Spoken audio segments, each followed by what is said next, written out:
ဆွန်လာဆိုင်အားလုံးပဲမင်္ဂလာပါရှင်ဒီနေ့မှာတော့မကြီးကကိုယ်တိုင်တက်ကောက်ထားတဲ့ခီးတွေကိုကိုယ်ပိုင်စတိုင်နဲ့လက်တော့ပြမှာဖြစ်ပါတယ်ပေါ့နော်အားလုံးပဲအတူတူလိုက်ကြည့်ကြရအောင်နော်အရင်ဦးဆုံးတန့်စင်ထားတဲ့ခီးတွေကိုပြုတ်လိုက်ပါမယ်မကြီးကတော့အညီနဲ့တိတ်မထွက်အောင်လို့စပလင်လေးပဲရှိတာနဲ့အဲ့ဒီတစ်မျိုးကိုပဲထည့်လိုက်ပါတယ်တော့ကောက်ထားတာတော့မပြတော့ဘူးပေါ့နော်နောက်တစ်ခါမှပဲပြတော့ပါမယ်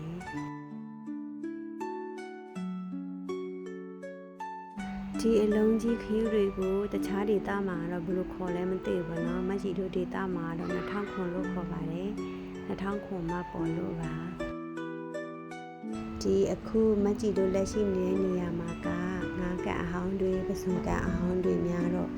ဒီခီးတွေကဒါပေါ်တာပေါ့နော်အဲ့ဒါကြောင့်မလို့ပါလွယ်ကူကူနဲ့စားချင်တဲ့အချိန်လေးတုပ်စာဖြစ်တယ်ပေါ့နော်အခွန်ထဲကနေကလော်ထုတ်တဲ့အချိန်ကတော့အများကြီးရတယ်ဒါပေမဲ့ချီးတွေပါတန်းစင်ထုတ်လိုက်ရင်တော့ဘာမှမကြံတော့ဘူးပေါ့နော်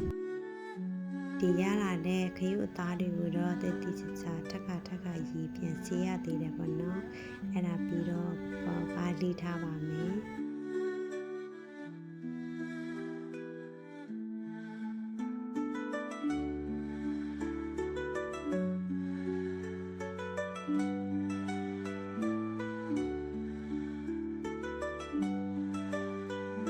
ပြီးတော့ဒီအတုပ်ပေါ်ကိုဖြူဖို့စက်သွန်ကြော်လေးလက်ကြော်ပါမယ်စက်သွန်ကြွလေးကြော်ပါမယ်ရှင်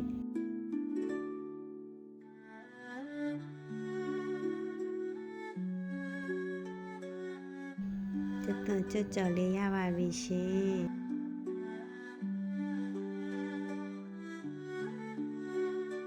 ကဲဒါဆိုရင်တော့တုပ်တော့မှာပေါ့နော်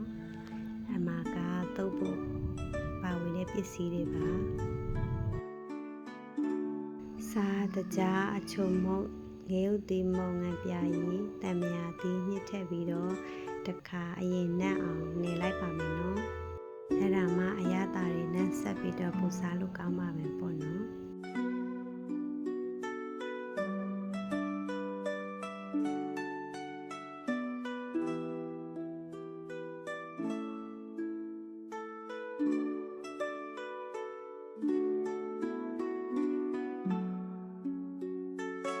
ပြီးရင်ပပလီတာရဲ့စပလင်ချက်တုံစိမ်းရှမ်းနန်းပိန်တို့ကိုထည့်ပြီးတော့တမအောင်တစ်ခါပြန်မွေလိုက်ပါမယ်ပေါ့နော်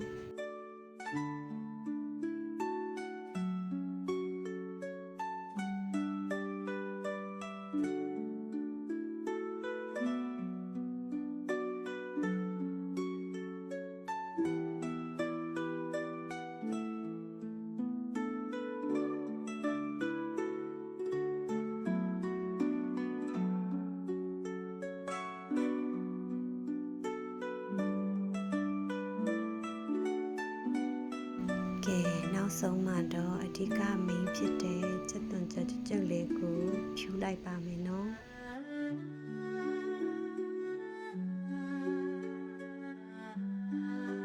ကဲစားလို့ရပါပြီရှင်စားကြပါအောင်ရှင်စိတ်မပြေတာရှိရင်လည်းအားလုံးပဲသိခံပြီးတော့ကြည့်ပေးကြပါလို့မေတ္တာရက်ခံပါတယ်ရှင်အားလုံးပဲကြည့်ပြီးတင်ပါတယ်ရှင်တတ